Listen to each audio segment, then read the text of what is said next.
You knew that this guy had really rare funk and breaks, and that's what he played. So you went to hear him play that because you weren't going to hear it anywhere else.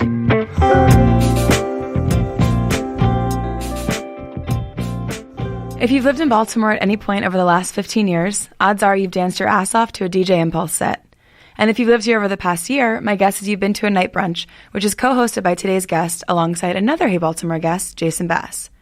DJ Impulse, aka Ryan Rhodes, is an awesome guy, and we had a lot of fun chatting over vodka. I'll warn you now, though, that our conversation ends with a very foul-mouthed game of eating hot sauce and asking each other questions. But our conversation starts with a discussion about the current state of our youths. He got suspended for bringing a jewel to school. And That's a big thing. It's a big thing. And we were at a family reunion, and I was like, smoke a cigarette like a real man. Like, if you're going to be a bad kid, big tough guy, like, take a fucking pack of cigarettes to school. Yes. And do that. Yeah. And Charlie was like, Dad said the same thing. I was like, well. Yeah. And then they're putting their own, like, like weed oil, like, inside of them now, too. What the hell? You know what else is crazy? Sure, what? Sorry. Go ahead. We were talking about this last night, that Nora said that we sound like old people because of everything that's happening. And I said, it's not so much of that. It's things are, like, moving. They're so fast that we're feeling what we should be feeling at 60. We're feeling it in our 30s. Yeah, that's fair. This shit is scary. It's scary. It's really scary. The whole world is, like, on fire right now. Totally. Yeah. Yeah. I've been thinking a lot about that too. I think everybody has. Yeah. Because now all the the climate change stuff. When they said 2030, and I was like, that's 11 years. That's not far away. No, I mean, and I think about everything in terms of my kids now, and I'm like, you're gonna be what? 15 and 13 or whatever. I can't do math. I don't do math. I'm not solving climate change. Okay, no. I can't do math. No. I was thinking, like, you're gonna be in middle school when, like, the fucking world ends. Yep. And what? Yeah, I know. It's scary. I bought a metal straw today to help with my gosh! Well, here, cheers. Yeah, cheers to that. To the metal Here's to buying straw. metal straws. Rob asked for he asked for a straw at a restaurant on Sunday. We were at Rocket to Venus, which is, like, not the place to ask for a straw. It was for our Edie, our daughter's little. And, and to the waiter's credit, I think he, like, assessed the situation before he, like, went and got it. But I just, like, put my hand in my head, and I was like, oh my God, like, you can't ask for a straw in 2018? I know. He doesn't pay attention. Turtles, whales, blowholes. I don't know. Let's just drink and have a nice talk about being a DJ. We are. Let's do that. So where have you been traveling to most recently for your fabulous DJ gigs? West Coast stuff. Yeah. Yeah. And then I head out this Saturday for LA. And then I'm home for about a week. And then I head out to Seattle and Portland. Oh, nice. Yeah. So I have to be home for the kids for Halloween. Oh, sure. I need, like, one weekend where we can do pumpkin patch, adorable Hereford stuff, all that stuff. Yeah. Yep. So, but those are the two for right now. And what will you be doing out there? I mean, who is your audience in Portland and LA? Just clubs. Yeah, just like the usual nightclub stuff. I mean, I don't know the usual nightclub stuff. Oh, come on. Not anymore, and barely even then. Yeah. Small clubs, almost bars. It's like the big, like the gigantic club thing. I mean, we don't have any clubs here anymore. They're gone. Yeah. So it's all bars. And for better or worse, lounges. What are your thoughts on that? It's tough. It's a very tough business to be in. So, and there's a million bars here, so it's tough to have somebody go into a club and say, hey, these are $20 drinks and it's $40 to get in, and that whole thing, it just doesn't work. It barely works in Vegas anymore. So right. Yeah. Miami seems to be doing fine with clubs though. Yeah. No? It's okay. It's not what it was. Really? Yeah. What do you mean? Yeah. I mean, it's just not what it was. Like, people are doing a lot more day drinking now. Right? Yeah. So a lot of those types of parties are really popular now.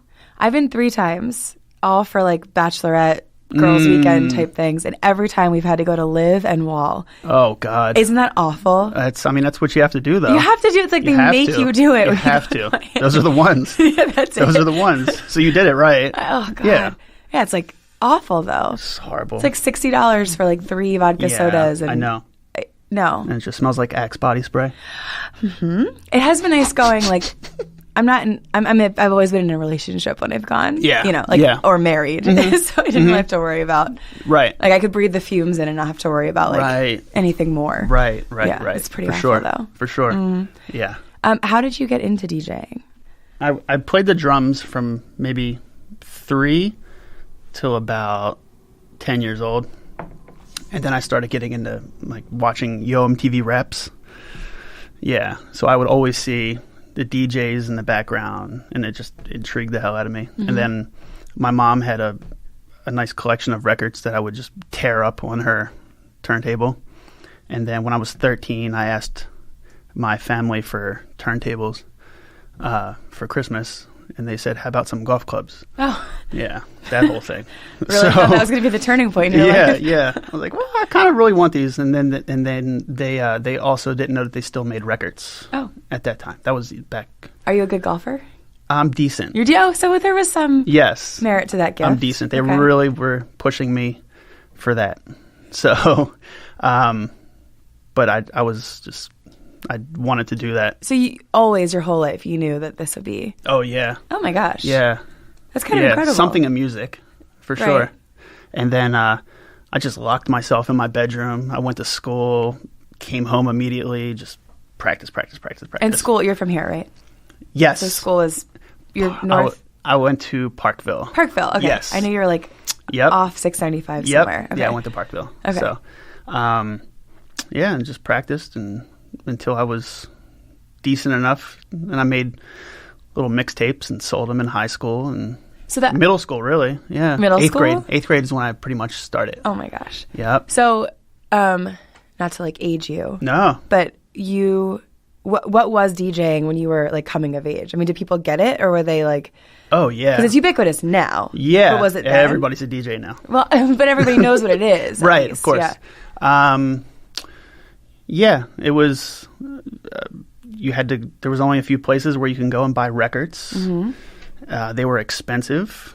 They were. So the funny thing is, people complain about spending money on music now, and even when iTunes, this is before streaming, but iTunes, and people would pay 99 cents for a song. Like, we had to pay $7 for one song. No. Right?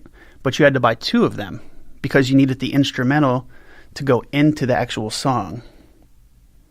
Right? That's crazy. So, you might as well just like been a skier. So you were paying $14 to have one song. And then you need it every Thursday or Friday before the club nights. You had to go and you had to buy those records that you needed to have. And that's what separated certain DJs from others. Cause trust funds? No, it was definitely expensive. We really didn't make any money back then. I was gonna say, you must have just spent broken it all on, even. Yeah. But that's what set other DJs apart from each other.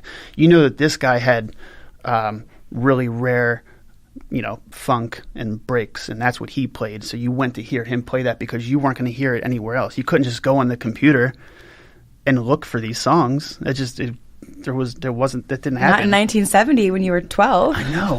God, knock it off. I never really thought about that though. Because I had no idea how prohibitively expensive it was. That was your average price. So certain records, if they were rare, would be $25 for one song, because it was a UK import. Oh my God.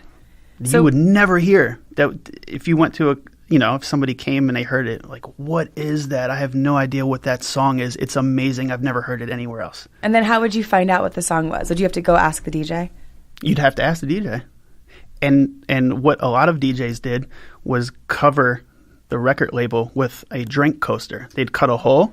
Oh my God. In the spindle of the top of the turntable, and they would put a drink coaster over the label, so you wouldn't be able to see. Sneaky. Yes, for other DJs that were in the booth. Oh my God. So again, that's what would like, I don't know what that song was he Did played, you do that? but whatever. I mean, I didn't really have a ton of people in the DJ booth with me. Oh, okay. But it happened. Yeah. Which is awesome to. What was your niche, I guess, back then? Oh, I was definitely hip hop and Baltimore club music. Awesome. Yeah. Yeah. That was my thing. Yeah. Yeah. And then has that changed since music is so much more accessible? Oh yeah. Yeah? Yeah. Like how? I mean, there's just so much music out now, so I can't just stick to one thing, and it's all accessible. Like anything I want, I can have now. How much does it cost now? Free 99. I mean, there's a lot of, digital record pools, they call them, where you can just go and you grab everything and, you can pay a monthly subscription and you just get as much as you want, and that's what it is. So, yeah. So how do you stay on top of it? Because I feel like if you're, I'm going to say the 90s is when you were coming of age and absolutely. all of this. Yeah, yeah. And, you're into this certain kinds of music and you know where to get it and you know that scene. Yeah. What happens now? I mean, if you have like literally the entire world of music at your fingertips, how do you stay on the pulse of what's new? How do you know it's good? I mean, it just seems so much harder to make those decisions. It is. So a lot of the record pools, they have the top, say 50 songs for August or September or whatever it is. So that definitely helps. That gives you a ground for what is popular in the clubs, right? You just quoted that kind of like an old person. So that's popular in the clubs. In the clubs for the kids. But yeah, I mean, there's so much music that it gives me anxiety sometimes, because there's times where I feel like I'm off the rails a little bit where I should be. But there's a time and place for everything that I play. I know if I go and do a corporate event somewhere and it's, I'm playing just all the popular like wedding songs, if you will, right? But then if I go to somewhere, in Portland, and I'm playing, just random like new disco. What is new disco? Fun. It's fun music. It's awesome. Okay. Yeah. I'll give you some. But yeah, it can go. It's tough. It's tough to like stay on top of it, and the kids help, but I also put them on the stuff too. So it works both ways. Sure. Yeah. Symbiotic. Yeah. Yeah. Yeah. It's good. Well, I would say one of your skills, and I don't know, I'm giving you a compliment having no basis of like true thought in this arena. Yes. But when I've seen you perform, which has been, I would say 5 times by now. Yeah. I think you're very good at reading the room. And that's not... I appreciate that. Yeah. That's like a very good... I mean, that's a very specific skill. I feel like that's I think that's the most important thing to do. And so is there a way you can explain how you do that? Or is it just vibing and figuring it out? Yeah. It's, I guess, getting the vibe of the room, seeing who's in the room, how they're reacting. When I play, I'm like radar, back and forth. That was the one thing that I really tried to focus on when I would see other DJs play when I was younger, how they could control the room and be three songs ahead. So that's another really good thing is to be 3 songs ahead all the time. So whatever you're playing right then and there, you need to know 3 songs from now what you're playing. So you don't go with a set list and then modify? No. You just never. Every time I play, it's different. Oh, cool. Because the room could be different. Sure. Somebody could be going through something horrible that day, and they just kind of want to, release. And then, there's so many different people in the room. You don't know. You have to just kind of go with it. Yeah. And see who's there. You're like a musical sociologist. Yes. But I've seen it go horribly wrong when people have a I mean, there's pre-recorded sets, and there's, somebody goes in and says, I'm going to play these 15 songs in a row, and I don't care who's in the room. That doesn't go well. Have you ever totally bombed? I I don't think I've bombed. There was one time where I was opening for Wu-Tang Clan. What? Yeah. That's awesome. When? At Sonar, when oh Sonar was open. Oh my gosh, Sonar. We were talking about Sonar the other day. Yes. Yeah. Who are we talking about? Was it Taxlow? Yes. Yeah, and God, Sonari, and so fun. I saw you on that T-shirt. Yes. Yeah. God, that was so fun. So they had just opened up their warehouse room to do big events, and I was opening for them, and they were late, as they usually are. I wonder what they were doing. Well, what's funny is they all drove their own cars. What? Yes. So okay, there was like 4 Escalades, like three Mercedes. Like they all drove separately. Well, that's probably why the world's going to end in 2030. Wu-Tang Clan. Yeah, thanks. Carpool. Woo. Yeah. So they all showed up separately, and the promoter said, "You have to keep playing." And I said, "They don't want to hear me anymore. There's nothing else I can play." Besides maybe Wu-Tang Clan. Yeah. So after there was 4 opening acts, the crowd had just had it, and they said, "You have to go back on." So I go back on, and I play this song, and they just start booing me, the entire crowd. Not, it wasn't my fault. They just didn't want to hear it anymore. They've been waiting for so long. So within 3 songs, I don't know how I did it, but within 3 songs, they were all going crazy again. Oh, see, that's not a story of bombing. That's a story of redemption. I got booed. Okay, but by like 1,500 people. That sounds horrible. I bet that was horrible. Yeah. Were you allowed to explain it, or did they just say like the show must go on? No, I was just playing. Oh my God, I would have been up there like stammering and being like, "Well, they're running late." And I was on vinyl. Okay. So I was on vinyl, no computer. So I had already ran through the 4 crates of records that I had. I had no more to give. Oh my God. Somehow I pulled it out of my ass. I don't know. That's awesome. But it was good, and then they all showed up. Mm-hmm. And then they went on, and it was. And then everyone was happy. It gives me anxiety thinking about it. I'm sort of anxious thinking about it too. That's pretty crazy. Drink your vodka. It's okay. It's over. Are they the biggest group you've opened for? That's tough. I've done them, De La Soul, Mos Def. Yeah, just like all of the Common, like all of those guys. Mm-hmm. That was probably as far as groups that I've opened for. Yeah, them. I mean, every like kind of classic hip hop duo or group or solo act, like I've pretty much opened up for. How do you get to that level? I mean, how do you start? I was in the right place at the right time. Do you think it was? Yeah. Yeah. Okay. It's a lot to do with it. Really? I mean, I was good, which helps a lot. And then just being in the right place at the right time and having the trust of whoever's putting on the show and knowing that I can control the crowd. So, it's a secret note about you. Mike doesn't like your hat. No, I'm kidding. I love that. How have you seen Baltimore evolve with music? I mean, with the club scene, you were here for the bulk of it, right? I know you're jet setting now. And yeah. You know, this fabulous life. But you grew up with it.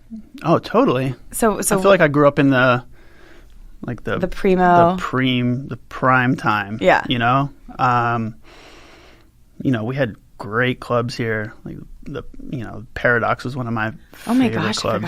I forgot. Oh my God. That place. I mean, people would come from all over just because of the sound system they had in there. It was like one of the best in the world. So it was, you went in and being in a room with that many people dancing, not on a phone. Oh my God. So yeah, good. I guess everyone's just on their phone now. They were enjoying themselves back then. Right, yeah. Yeah. Oh my God. Yeah. Yeah. Nora and I were watching commercials. We just came across a ton of commercials on YouTube from the early 90s from Baltimore. And they had some dance party I don't know what was on there. But just seeing all those people just dancing and enjoying themselves, and nobody was on a phone. Nope. And that was probably like where they went that night. They probably didn't agree to meet somewhere, and then like everybody texted and was like, we're going here, and then a couple people showed. Yeah, they're like, we're doing this tonight. I know. We're going to go do that. I know. Yeah. This is what we were talking about earlier about the I know, sounding old. Sounding old. No, people used to go and really enjoy themselves. Just show up. I was on the brink of, I was a senior in high school, and my stepmom and I shared a phone. And then, and like, because, you know, if I went out at night, I would take it. Mm-hmm. And then in college, I had a Nextel, like, it had a radio on it. Yeah. Yeah, and my dad has a demo company, so he would, like, I'd catch, like, a random radio in for, But it wasn't the thing. I didn't take it everywhere. I didn't care if I had it. Right. Yeah. You couldn't really do much on it. No. Right? No. There was a commercial for call waiting. Aw. Right? Call waiting. There was a commercial for call waiting that was on one of those commercials, and we brought one of the kids in to explain explain it to them, and they didn't get it. How could you explain that? How do you explain that? How do you explain it? It's like a dial-in answering machine. Do you remember that? Yes. Where you call in and yeah. It was incredible. It was incredible. It was incredible. There was a separate box that you had to have that showed the number who was calling. What? Caller ID. Caller ID. I forgot about caller ID. Yep. And then answering the phone at your house, we would say, Eisenach residence, Megan speaking. Yep. Yeah. Yep. Could you please hold? Yeah. If it was for my parents. Could you please hold? Fast forward to 2 days ago, our 11-year-old is in her room on her phone video chatting with 12 other people on the same screen. Oh my God. What? Oh my God. We still don't have flying cars though, so there's that. But at least she can do that. All right. Anyway, back to Baltimore Club. Yes. Talk to me just about your experience with that. I mean, just you were there for it. So just anything cool. Because I was on the tail end of like the heyday of it. So were you Bohagers? Oh my God. So I used to live at 222 Saratoga. Oh, yeah. Which overlooked. No, that was Hammerjacks. Hammerjacks. But it was Bohagers before that. So Bohagers was in Fells Point. Oh, Fells Point. Oh, I'm sorry. They had the big foam parties. Do you remember? You don't remember that? I missed the foam parties. Yeah. Shit, I missed the foam party. I moved here in 2007. Oh, okay. You just missed it. I just missed it. This was like early 2000s. Okay. Yeah, a lot of Nelly. Should have been older. Yeah. Oh, not a Nelly. A lot of Nelly. Oh, my God. I know. Okay. Yeah, a lot of Nelly. But yeah, so there was that. I mean, those were that's what it used to be. I mean, we're talking about, early 2000s, mid 2000s. Baltimore had clubs that would hold 2,000, 3,000 people. Mm-hmm. And now it's a bar that can hold 200, 300. What do you think happened? I just think that there's too many other things to, preoccupy people. Like night brunch, maybe?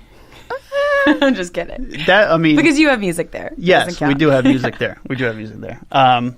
But yeah, I mean, it's tough. It's tough, like I said, in any city for these, larger scale clubs to exist.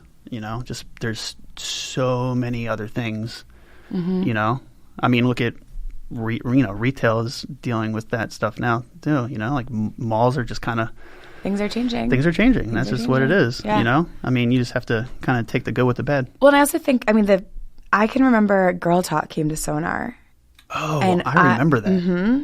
Were you there? No, but I heard it was good. It was. So I ended up on stage because you invite people, and then I was against his back because the crowd pushed. The crowd was on stage. Yeah, and someone saw me fall down, and a security guard had pulled me, like my body out of the. It was crazy, but that was how serious that music was because we hadn't heard it like that before, right? And maybe so that was like the turning point for. Just kick something. That's fine. Spinny. That's fine. We're getting out of control here. I know. Just wild.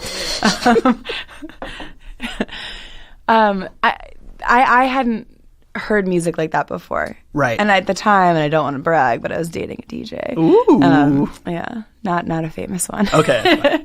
He was, I think, in dental school also at the time. Well, he's probably winning now. right? Yeah, I don't think he's a dentist, though. I think he did something else. Oh, damn. He doesn't live here, so I feel like he won't listen. We won't talk we about won't him name anymore. names. No. But he got me into this, like, club scene. I mean, he pulled me into we'd been going to Sonar with Pooja Patel, who was Sonar. She pulled me in, like, years before. It was so cool.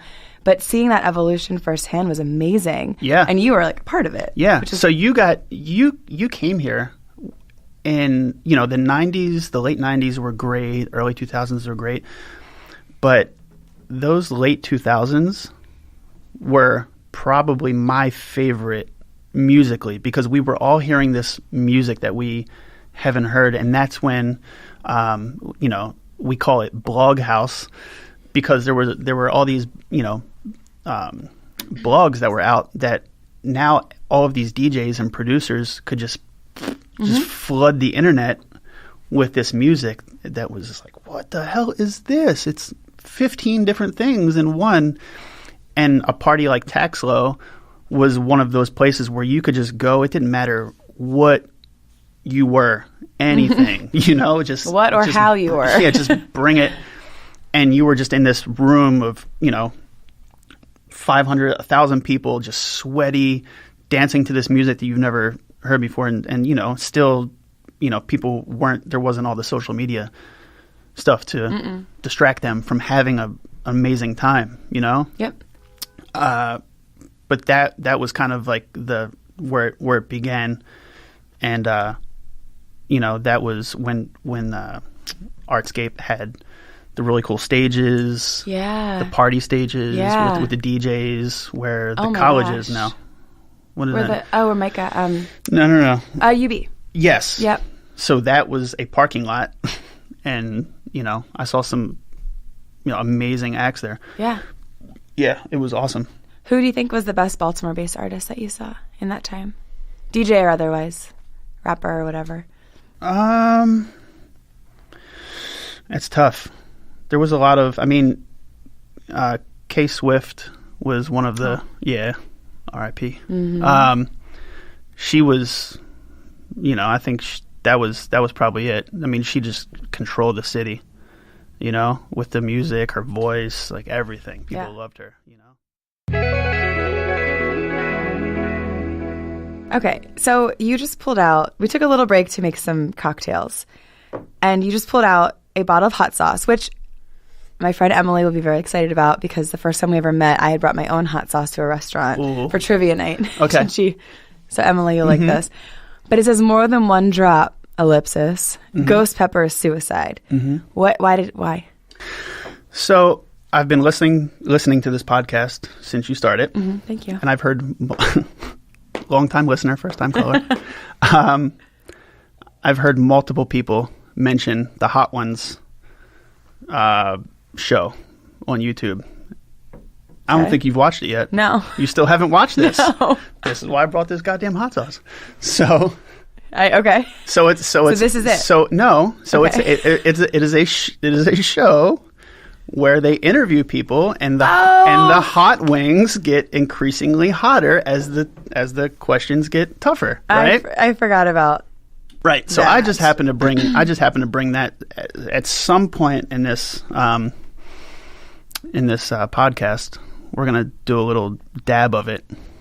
Okay. And we'll see what happens. I'll let you decide when that happens. Oh yeah, it's fine. That's up to you. That's fine. I'll do it. We're gonna get spicy with it. Have you taken it before? I have. And it's not fun. Okay. Shit. Yeah. So. All right. Let's well, the gauntlet's been thrown. Yeah. All right, I'm going to keep drinking vodka and listen to your funny story, and then we'll get back to our... So we'll get back to our So Artscape, craziness. They have me DJ on the DJ stage, on the big, not the main stage, but the other stage. And so I go on, my family's there, all my friends are there, it's like packed. 3 minutes before I go on, they decide to empty out the spotty potties. Oh. Right before I go on. Oh, no. Yeah. What year was this? This had to be 2007. Oh, okay. Something like that. Okay. Yeah. Maybe it was another time when Artscape smelled bad that I'm thinking of. Okay. Really? All right. Aw. So I got on the microphone. I said, I apologize for what's happening right now. And my first song was Doo Doo Brown. So you were reading the room. I was reading the room. Yeah. It went well. That's very good. Yeah. All right. All right. What has been your most surreal show? Because I know I've alluded to this a couple times, but you really do travel all over the world to do this. So have you ever been somewhere and you looked up? Actually, that's a better question. What was the show where you realized you'd made it as a DJ? There was maybe two. There was one in Calgary in Canada. I wasn't expecting that answer. But yeah. So we were the other guy I DJ with, he goes by Excel. We went to Calgary and we played this Halloween party, and it ended up being, I want to say, 11,000 people. Shit. And it was inside. It was like it was. They do have a lot of space there. It's a but it was. I can't remember what they call it. It's called like the Stampede or something. It's like a huge convention center. It's a huge convention center that they use for Stampede, but it is called Stampede though. Yes. Okay. Yeah. So they had a Halloween party there, and that was incredible. Just, we went on, we kind of headlined it, and then, just as far as you could see, it was just people. What did that feel like? It was great. It was awesome. It was just, there's like 2 jumbotrons and oh my God, the whole thing. How do you read a room like that though? I mean, that's a ton one of those people. you just they're already there to turn up, so you just play the noise. Turn it up. Yeah, you just turn it up. All right. That I did was it last year? I DJ'd for the NFL draft in Philly. Pretty cool. Right next to the museum steps, and that was like the Rocky steps. Yeah, I think that was like 20,000 people or something like that. Yeah. So those two, and then playing in Tokyo and playing for a room of people that they can barely speak English, but when you drop the music down for them to sing the parts, they know all the parts.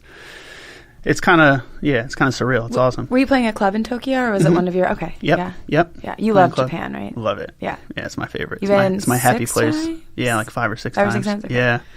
Yeah. The last time I was there, I was with Jason Bass and Hilton and.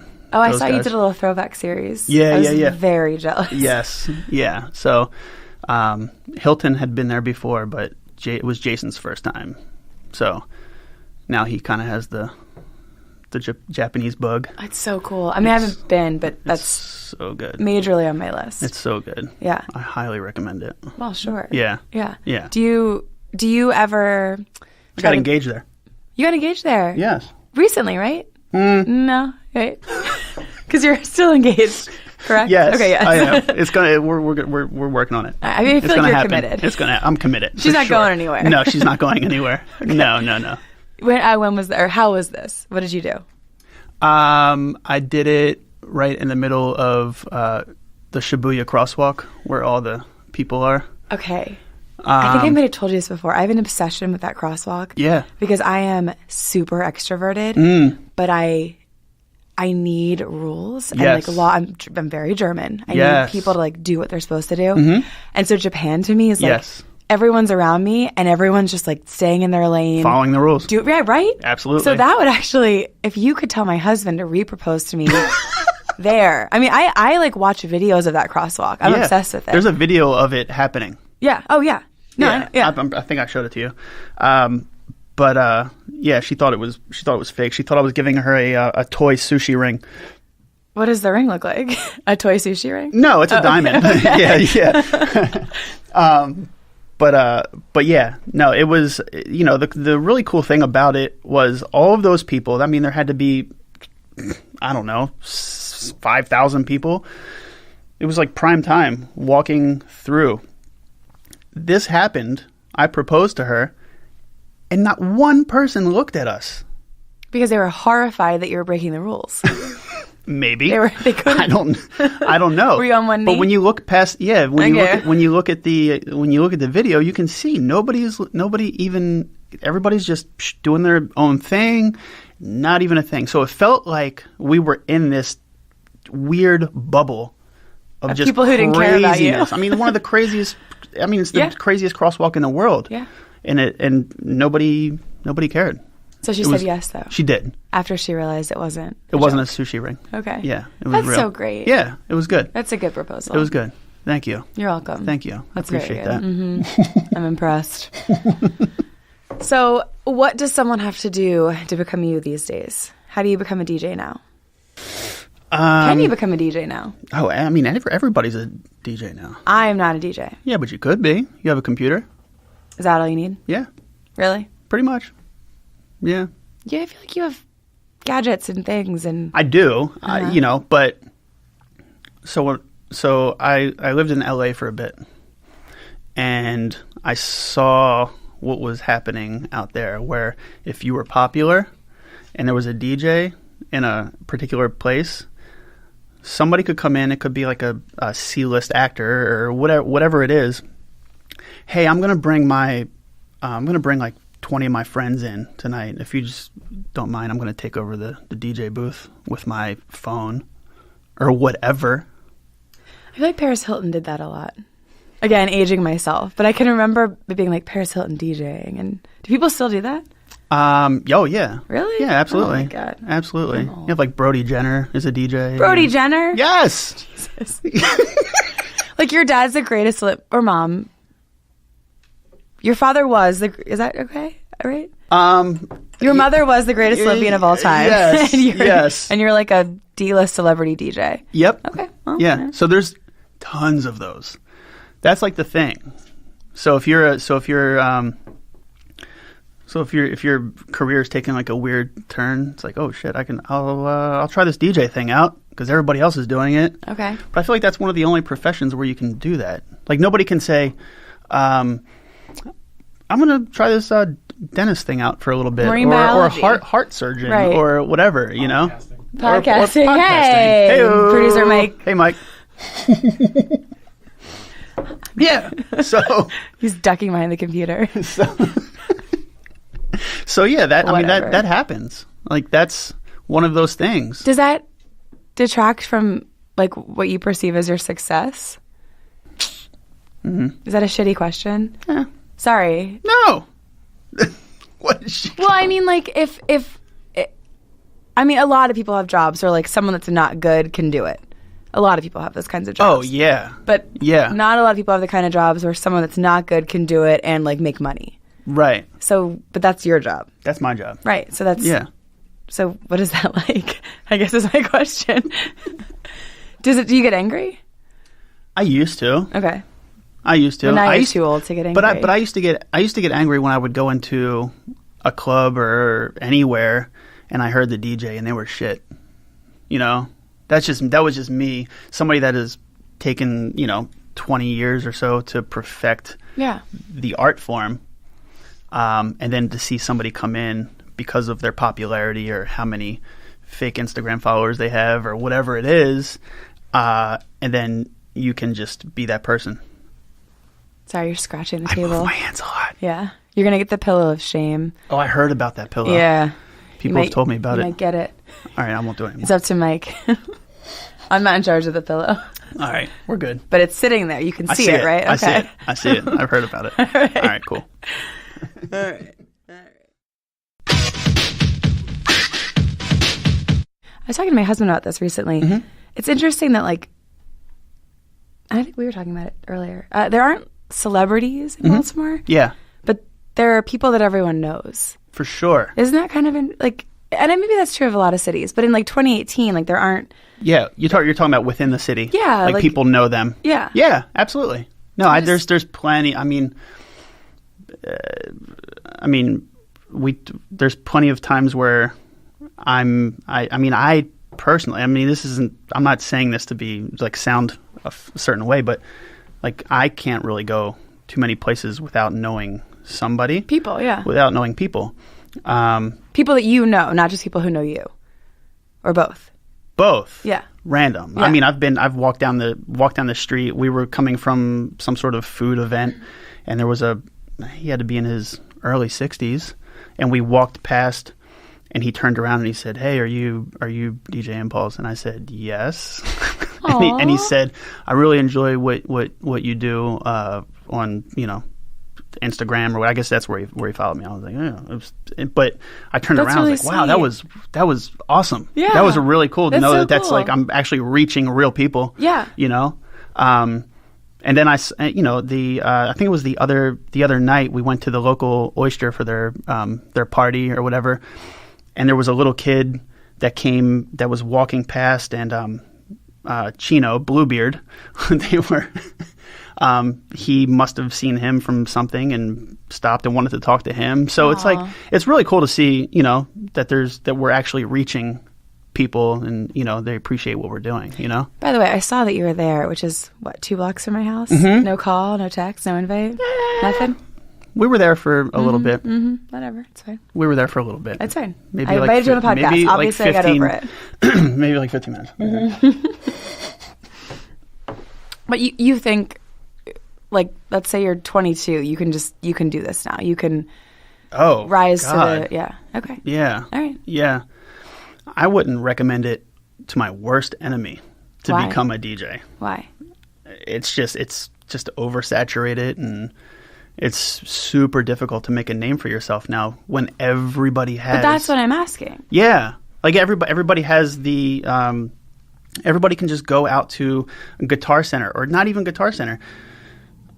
You can go on Amazon and have a DJ controller sent to you within a day, and you have your computer, and you can either download the music, you can rip it off of YouTube, you can do whatever you want and have this massive library of music that took people like us, sounding old again, but it took us years and years and years and years to collect that physical music. Mm-hmm. And now it's at $6.99 a song. And now it's at everybody's fingertips. Yeah. You know, so that's where the reading the room and knowing how to market yourself and doing all those things come into play. Because, I mean, if not, you're just somebody that has 10,000 songs Access in their to computer. music. Yeah. But if you don't know what to do with those songs, that music, then you're lost. All right, I have one more question about music, and then I'll talk about Night Brunch. Oh, yeah. I heard about that. Oh, you've heard about it? Mm-hmm. Okay, cool. Mm-hmm. That's awesome. I'm glad I'm going to ask you about it. I have, like, notoriously just, like, no taste in music. I know when I hear something great and I like it, but I always struggle with what to put on. Mm-hmm. My, like, go-tos are Lauryn Hill. Perfect. Frank Ocean. Perfect. Because, I'm sorry, Channel Orange, any occasion. Oh, absolutely. Literally any occasion. Good. So good. So good. Yeah. And then I'll look for, like, French rap. Yes. Which is a good one for... Yeah. And then, like, it's kind of maybe like the South American sort of, like fun kind of upbeat music. Okay, yeah. But that's my wheelhouse. Oh, and, like, 90s. Okay. That's it. Yeah, that's my wheelhouse. That's perfect. That's it? That's all you need for, like, a dinner party. Like, you're having a dinner party. Yeah. What's, like, one album? Any of those? Do you have a better suggestion? For a dinner party, one album. Yeah. You're just giving me one album to choose from. So I like, there's a group called Tuxedo. Okay. I would go with anything from any of their albums. Tuxedo. Yeah. It's a guy named Mayer Hawthorne. And what a name. Right? Mayor, like O-R? Mayer, like E-R. M-A-Y-E-R. Okay. Yeah. Mayer Hawthorne. Yeah. He used to be a DJ. He used to go by DJ Haircut. Oh, that's a good one. Yeah. That's a good one. And he wasn't the best singer, but he sang like falsetto, kind of like what everybody's doing. But he just has that funk that it's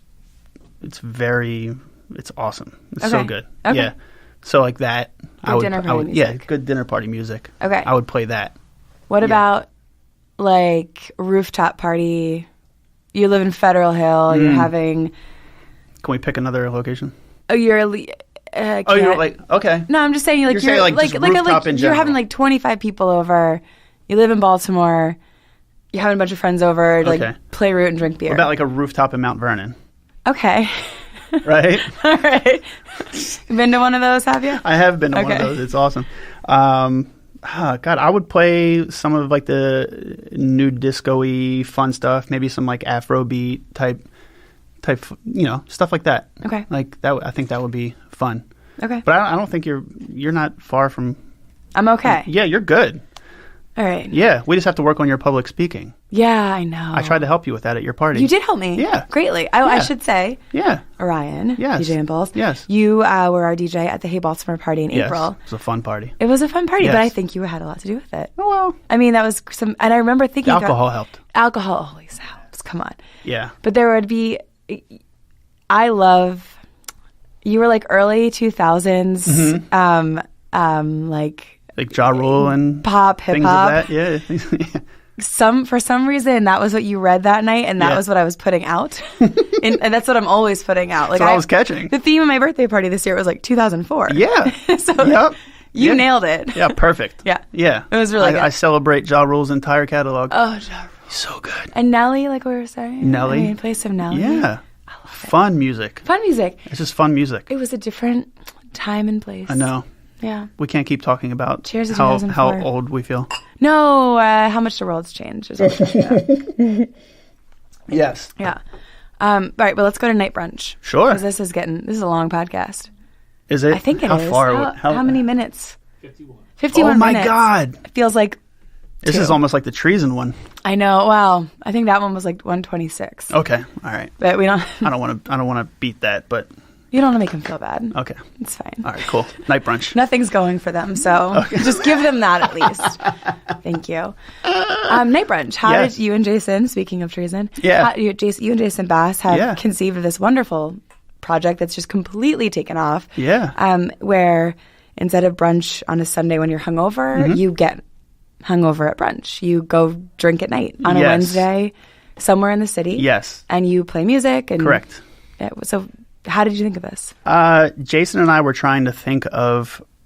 We were trying to just think outside of the box with everything that was happening, and we knew that we both really enjoyed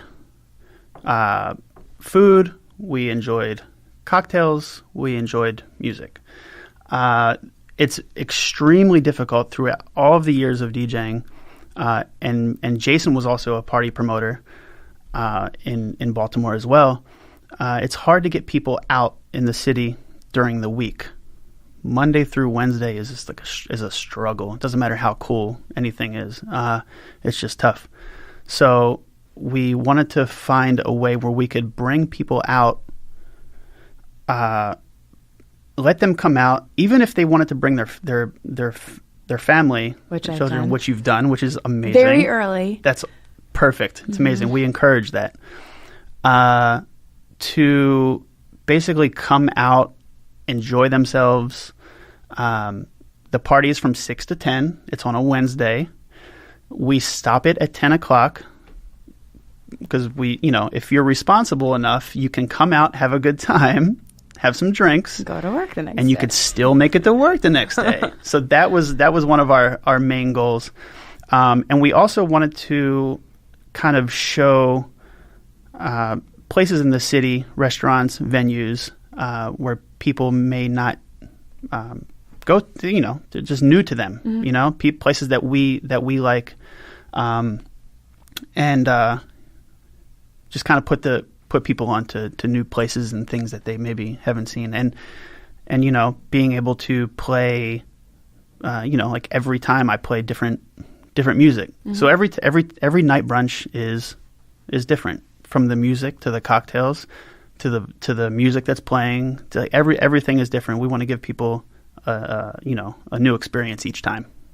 So that's kind of how it started, and that was our vision, and it's It's going great. it's the city's really taken to it, so it's good. Well, it's super. I mean, it is so diverse. I mean, that I have to say that first, because I feel like I go to some events where like I expect there to be like all kinds of people, and Totally. they're not. And night brunch is like Yeah. every walk of life, every age. Like there's just all kinds of people there having fun. So I think that might be your greatest achievement in all of this, is like really bringing the city together in a way that's like completely authentic to Baltimore. Yeah, that was the plan. Yeah. It's really cool.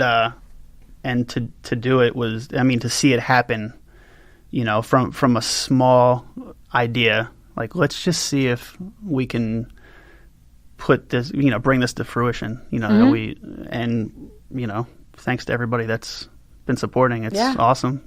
It's been really good.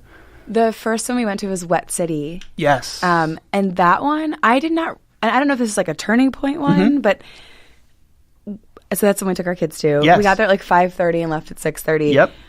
Between 6 and 6:30, it went from like civilized like dinner to people were already dancing. Yes. At 6:30. Yes. It went from like 20 people at Wet City to like 100. I mean, it just blew up. Yeah. And had they been like that before then, or was because So our first one was at Modern Cook Shop, and that was where we kind of started, and then it started to get to that point. It started to get to a point where all of the tables people were eating, they weren't getting up to dance. They were dancing at their tables.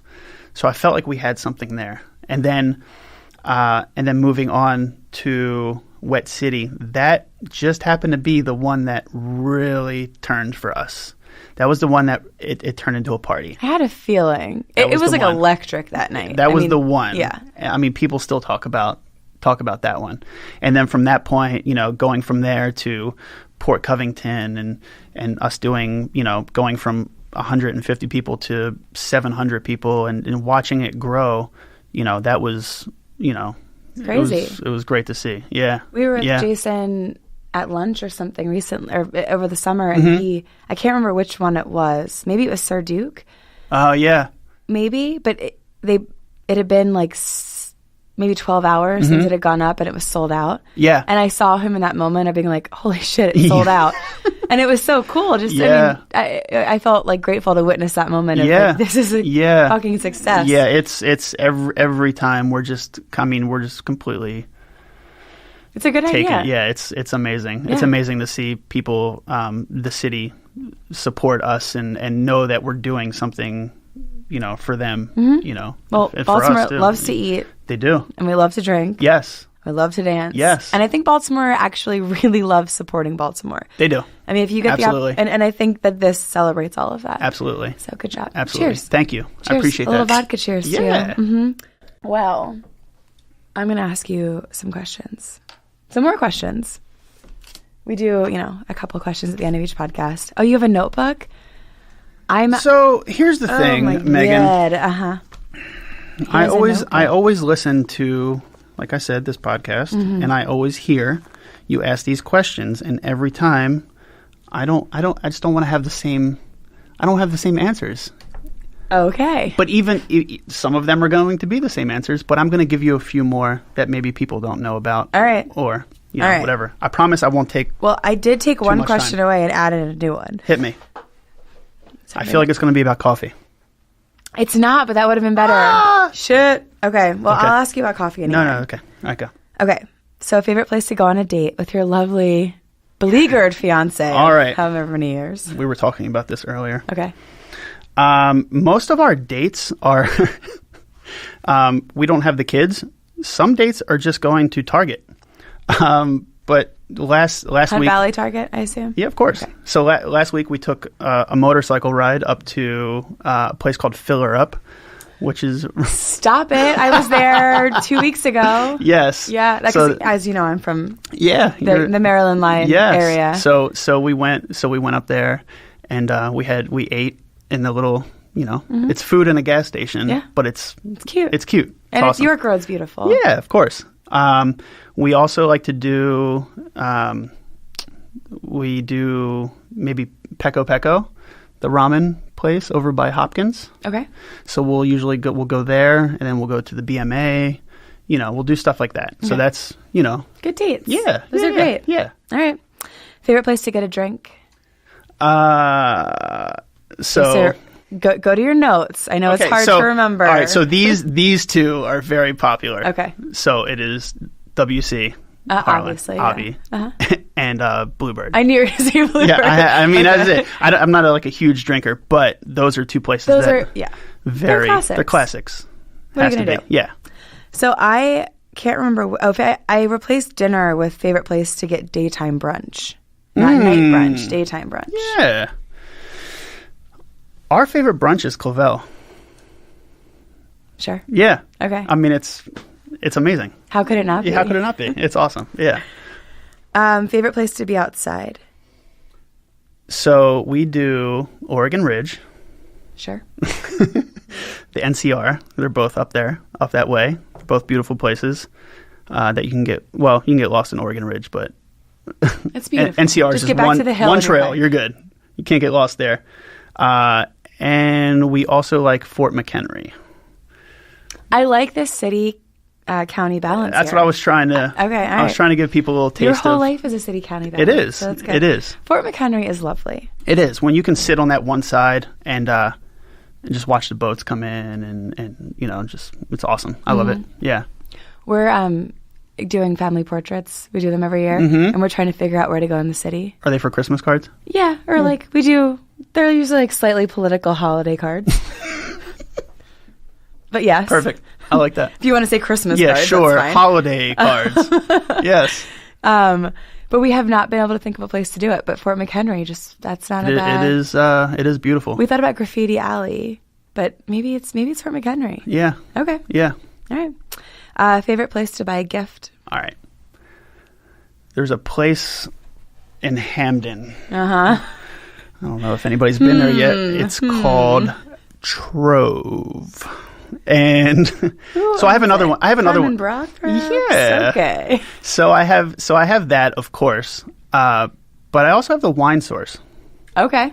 Because you can go in and you can buy, I mean, they have, wine, of course, alcohol. But they also have that whole section with, there's all the different local coffee roasters and things like that. You can buy a bag of coffee, cheese, all that stuff. So, yeah. I like edible gifts. Like edible? I mean, well, Okay. yes. All right. But yeah, I like those kind of gifts that don't take up too much space and clutter. Right. You know what I mean? Yeah. Yeah. Consumable. Consumable gifts. Consumables. Yes. Maybe that's a new euphemism. That's the new one. Consumables. Yeah, I like that. Hey, high five. Well done. All right. Cool. I'm excited. All right, and then I will ask you, because you are a coffee person, I am. deeply a coffee person. Yes. So where do you go to get coffee Okay. out in the world? And then Okay. where do you go to buy coffee to make in your home? Okay. So I have. Did you expect me to ask you this? Because you have notes. It's right here. Holy shit. Best coffee. Okay. I just had a feeling, Okay. but it wasn't on your question list, so I figured I'd give them anyway. So I like Ground and Griddled. Sure. They're amazing. Absolutely. I like One Do, which is over in the Canton area, which is a great little shop. One do. It's called One Do. Okay. Yep. Check that out. They're awesome. Vent, which is over in Union Collective. They're awesome. And Vagrant Coffee, which is the little Mini Cooper that rides around. And you guys should definitely check that out. They're awesome. And then there's another one that's opening up. Wait a minute. Sorry. Just one more. I promise. And then there's Sophomore Coffee that's getting ready to open up, and that's over near Clavel. So Sophomore. Just keep an eye out for that. Okay. That's That's a going to good be name. a beautiful, beautiful place. Okay. Yeah, that's with Lane from. I didn't hear about this. Exclusive. Is this an exclusive? Exclusive. Yeah. Okay. Yeah. Cool. We need Yeah. a DJ sound. So definitely check that out. Yeah. Well, if she's Yep. doing it, I'll go. Yeah, it's going to be dope. Sold. It's a friend of mine his name is Chris, and he's doing the coffee part, but there's a couple other places within that little section. Just keep an eye out for that. Very cool. Yeah. I All think it's right. called the Larder, if I'm not mistaken. The Larder. Yeah. Yes. Yeah. Yeah. Yeah. Heard about that. Yeah. Uh-huh. Yeah. Okay. So there will be coffee there. So right. check that out. I mean. Hot sauce. Oh. Producer Mike. Producer Mike, Shit, we should have done it while we do were. we have food on here? We had no favorite didn't have place to go to food? dinner. I told you I took Favorite that one place? away. Why'd you take that away? I Oh. love eating. Listeners who are sober will remember that I just said I took away dinner for brunch. But okay, we'll add dinner in. All right, these are a lot of suggestions. How should we do this? So I'm holding up the back of my hand. Just You want to do it pretend like that, pretend- like a Would you want to put it in your drink? Ew. No, okay, I don't know. That's gross. All right, so we're gonna do a tiny. Should we do it like that? Just like off the fingertip? Maybe, but I don't know where your hands have been. So. They're clean. Okay. You've seen them. They're right here. All right, you do yours first. You do yours first because you're the one that asked me where my hand's been. Be careful, it's runny. Yep. Nope. Oh, it's perfect. That's a great dab. What a beautiful dab. That's a great dab. Look at that dab. Sorry, it's on my finger. Oh God. Okay. Okay. All right. So, you ready? Wait, how do we do this? Do we ask the question? You asking me about my favorite places to eat? I'm answering too if I'm eating hot sauce. Oh, perfect. Okay. So favorite place to go to dinner. Okay. So we lick. And then we'll figure out what happens after that. Okay. Okay. Ready? What happened? It feels like someone put a cigarette out of my tongue. All right, you ready? Where's your favorite place to eat, Megan? Megan, where's your favorite place to eat? Favorite place to go to dinner? Shit, it's in my throat. Yeah. Oh my God. Yeah. Okay, favorite place to eat? The Hellman. That's your favorite place? Give me two more. I like I can't think about anything See? right now. This is why you need to watch the Hot Ones show. This is This is horrible. I know. You didn't even lick it all. I did lick it all. Oh, No. See? But okay. Here. Stop it. Absolutely not. No. All right, there. Okay, I got ready? it. Well, my hand is shaking. That's how hot it is. Clavel. I'm sorry, everyone says it. It's so good. And Oh, it's hot. I shouldn't have done more. You're an asshole I know. for making me do this. How about you know what? Mike, you want some? Sure. Put a little dab on there. Producer All right, Mike's in the building. Mike, Oh, that's good. Oh my God. no. Oh, that's way too much. good night. Nope, just lick it. No. Yeah, you're good.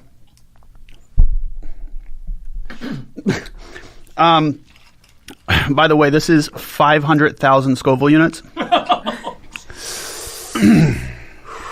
And my throat is closing. How about you, Mike? Yep. It's like the roof of my mouth is on fire. Yeah, it's bad. All right. All right, so I have... wait, I have one more. Okay, hit me. I like to go to Dylan's. Okay, that's a good one. I like Dylan's.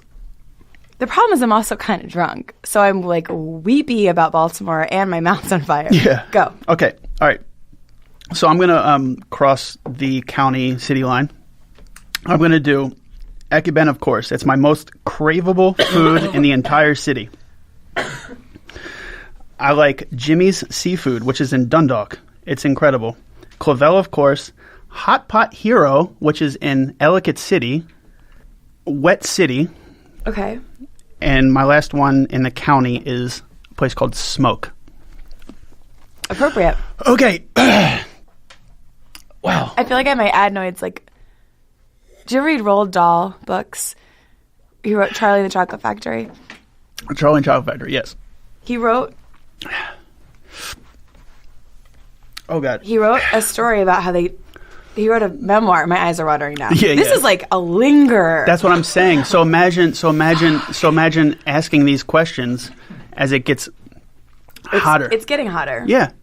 So in this, I think it's called Boy. Mm-hmm. He talks about how he had his adenoids removed, and they held metal rods over fire and then pierced the roof of his mouth, so his adenoids fell out into a bowl. That's how you feel. I think this is worse. Oh my God.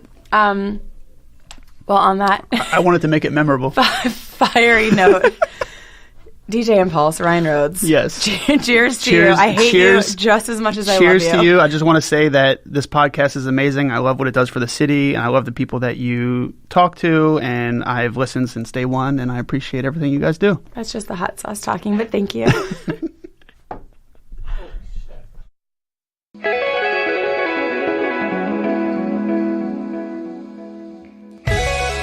Thank you, Ryan, for that painful and lovely conversation. If you want to check out DJ Impulse on Instagram, his handle is, if you can believe it, DJ Impulse. For past Hey Baltimore episodes and all the cool stuff happening downtown, go to our site, godowntownbaltimore.com.